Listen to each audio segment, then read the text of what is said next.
Vinicius Jr. versus Spanish racism. Vinicius Jr. has been racially abused more than 10 times in La Liga. Fans in Spain have made monkey noises, thrown insults, and even shouted mono, short for monkey, during live matches. He's been targeted in stadiums across the league, not just once, not just twice. It became normal to hear racism every time he touched the ball. In one match against Valencia, the abuse was so loud the game had to be paused. A fan was arrested. What did La Liga do? Gave Vinicius a yellow card for reacting. Not the abuser, the victim. Spain's football authorities fined no one. Vinicius got warnings. La Liga's president, Javier Tebas, responded on Twitter instead of doing anything real. The league said it's not a racist league. Meanwhile, black players keep getting harassed. No suspensions, no bans, just tweets. Imagine reporting racism to HR and getting a meme in return. That's how it feels playing in Spain right now. The disgrace of Gijon, 1982 World Cup. West Germany scored early. Austria sat back. For the next 80 minutes, they passed the ball around like it was training. Both teams knew a 1-0 result meant they both advanced. This saw Algeria eliminated. No fair play, no competition, just a quiet deal without words. Fans were furious. They waved white handkerchiefs in protest. Commentators called it a scandal. The whole world watched two teams rob a third nation live on TV. No money changed hands, just cowardice. But the backlash was so big that FIFA had to change its rules. Since then, final group games kick off at the same time, all because of one fake match that killed Algeria's World Cup dream. FIFA's $150 million bribe bonanza. In 2015, the US Department of Justice dropped a bomb. 14 top FIFA officials were charged with corruption. We're talking racketeering, fraud, and money laundering. The whole sport was a crime scene. Some of these men have been running world football for decades. Investigators found they'd taken over $150 million in bribes.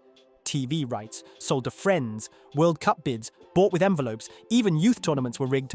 It wasn't just dirty, it was organized crime in suits and ties, and it ran deep.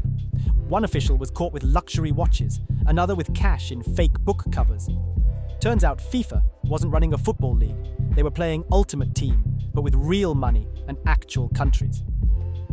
Calciopoli, Italy's referee mafia. In 2006, Italian football exploded. Juventus, AC Milan, Lazio, and Fiorentina were caught in a scandal so deep it made Netflix look soft.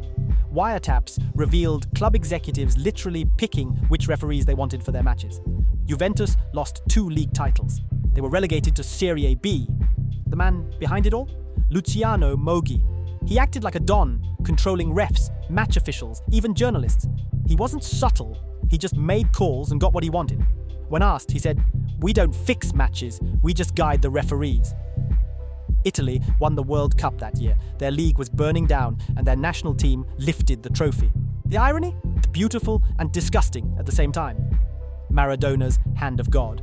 Quarterfinals, 1986 World Cup, Argentina versus England. Maradona jumped into the air and literally punched the ball into the net. Everyone saw it, except the referee. No VAR, no replays, just vibes.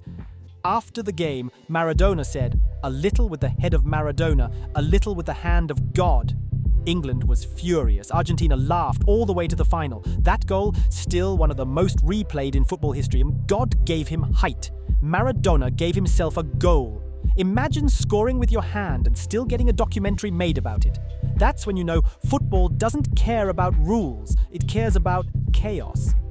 Manchester City, PSG, and the fake sponsorship trick. Both clubs have been accused of lying about how much money they make. Leaked emails showed sponsors linked to club owners were just pumping in cash through fake deals. It wasn't revenue, it was cheating with style. City got a ban from UEFA, but then they appealed to CAS, and boom, the suspension was overturned. PSG spent €222 million on Neymar and somehow claimed they were within financial fair play rules. That's not accounting, that's fantasy football finance. This isn't Moneyball, this is Oilball. When your owner is richer than most countries, who needs balance sheets? Just write your own rules and call it ambition. Neymar's shady transfers.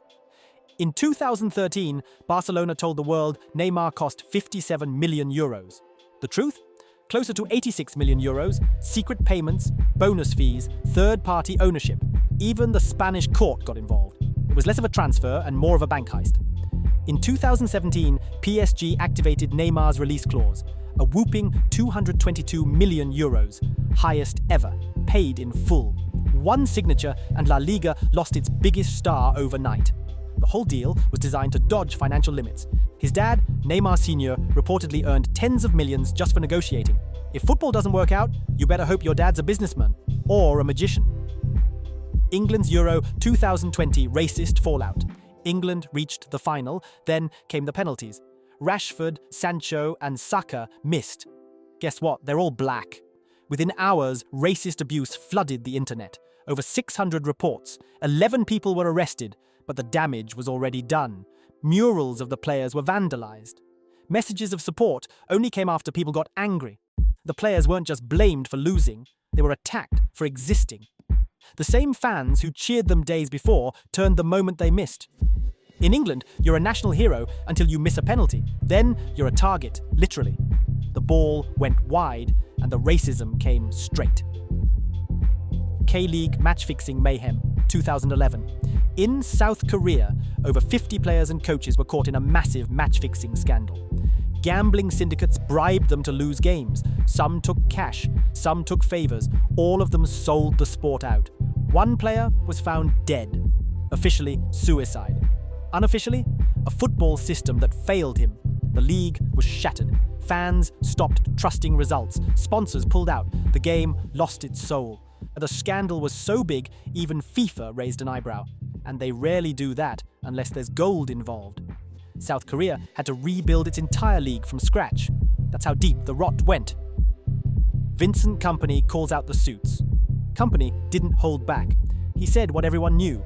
Football is run by white, rich men. There's barely any diversity in boardrooms, no black referees, no black executives, just panels talking about inclusion with no one to include. He asked simple questions. Why are the people playing the game not the same as the people running it? Why do clubs make black players their stars, but never their leaders? Why does every solution involve another meeting? You can't fix racism with PowerPoints. Kompany's words. And he was right. Football talks a lot about equality. But when it comes time to hand over power, the room stays the same. Pale, male, and unchanged. Raheem Sterling and the British tabloids. Raheem Sterling bought his mum a house after going pro. The tabloids called him greedy. When white players did the same thing, they got called generous. That was the tone, subtle bias in every headline. He was called a thug, overpaid, flashy. The media fixated on his tattoos, his clothes, his spending. None of it was football. It was code for something else. His hoodie made him a threat. Harry Kane's hoodie, style icon. The treatment wasn't about football. It was about who was allowed to succeed without being questioned. Montenegro's €17,000 racism discount. England players were racially abused in Montenegro. Monkey chants during a Euro 2020 qualifier. UEFA stepped in with a fine, €17,396. That's less than some players make in a day. In the same year, Nicholas Bentner flashed a logo on his underwear during a match. His fine, €80,000, 4 times more than Montenegro's racism fine. Priorities completely backward. UEFA's message was clear. Advertising mishap, serious crime. Racial abuse, mild inconvenience. It wasn't justice, it was a price tag. Cerezo Osaka's threat comment. A fan told a player to kill himself after a bad game. Not in some lawless league, this was J1 League, Japan's top tier. The club's punishment? A warning. That's it. No ban, no ticket suspension. The player was left to deal with the comment. No public apology, no effort to protect the player's mental health. The club moved on. The fan got a slap on the wrist. It was treated like a parking violation. Brazil's racism problem in domestic leagues. In 2023, Brazil had 4 major racism cases in a single month. 1 month. Players abused on the pitch, monkey noises, slurs, and the clubs responded with statements. No major bans, no league-wide action, just PR. Statements to calm the backlash. Nothing changed. Same players, same abuse next week. Vinicius Jr. called Spain racist. Brazil replied, "We're not much better." This wasn't a Spain problem, it was global. Referees ignoring racism. Vinicius Jr. gets racially abused. He reacts. He gets a red card. That's the cycle. Racism happens. The victim gets punished for having emotions. La Liga has a protocol. It involves ignoring everything until it's too late. A racist chant earns a warning. A dive earns a yellow. Cool system. VAR reviews toenails for offsides. But racial abuse, not worth rewinding. I mean, how can VAR get 30 cameras but can't hear monkey chants? 2002 World Cup, South Korea's miracle. Or match fix. South Korea beat Italy and Spain in back-to-back games. Both matches had wild refereeing, legitimate goals disallowed, soft fouls rewarded. Italy had a golden goal ruled out. Spain had 2 goals called back. Fans screamed fix. FIFA said coincidence. The ref from one game, Byron Moreno, later arrested for smuggling cocaine. Qatar and migrant worker deaths. Since Qatar won the World Cup bid, over 6,500 migrant workers died, most from heatstroke, poor conditions, or no safety oversight. Some were unpaid. Others lived in shipping containers. They built billion-dollar stadiums in 50 degrees Celsius heat. Human rights groups protested. FIFA drank Budweiser and smiled for cameras. Business as usual. They air-conditioned the stadiums, but not the workers. Referee assaults and deaths in African leagues. In Ghana, fans beat up a ref. He was hospitalized. In Nigeria, a player punched the referee after a red card. No suspension, nothing. The game continued. Some countries had to fly in foreign refs just for safety. Local refs weren't protected. In some leagues, refs don't quit because of fitness. They quit to stay alive. Refereeing there isn't a career move, it's a survival mission. Colombia's Andrés Escobar murder. In the 1994 World Cup, Andrés Escobar scored an own goal against the US. 10 days later, he was shot outside a nightclub in Medellin. The shooter said it was about a lost bet. Escobar was one of Colombia's most respected defenders. His death wasn't just tragic, it was a message from the drug cartels. Football results could cost lives. He died for a mistake on the pitch, a split-second misstep. Youth players left for dead. Every year, thousands of kids get dropped from football academies. Clubs sign them young, cut them young. No mental health care, no plan B. Once you're released, that's it. You're 18, no job, no support, just depression and questions. Studies say over 70% experience mental health issues after being released. 1 week, you're next Messi. Next week, you're Googling how to become a PE teacher. Manchester United Munich air disaster. In 1958, Manchester United's plane crashed during takeoff in Munich.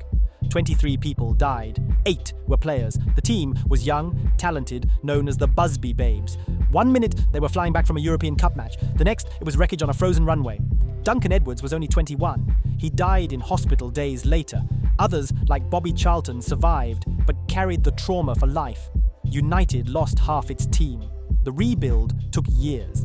Sir Matt Busby nearly died too, and the FA didn't even want them in Europe in the first place. The crash wasn't just tragic, it was football's first real heartbreak on global television.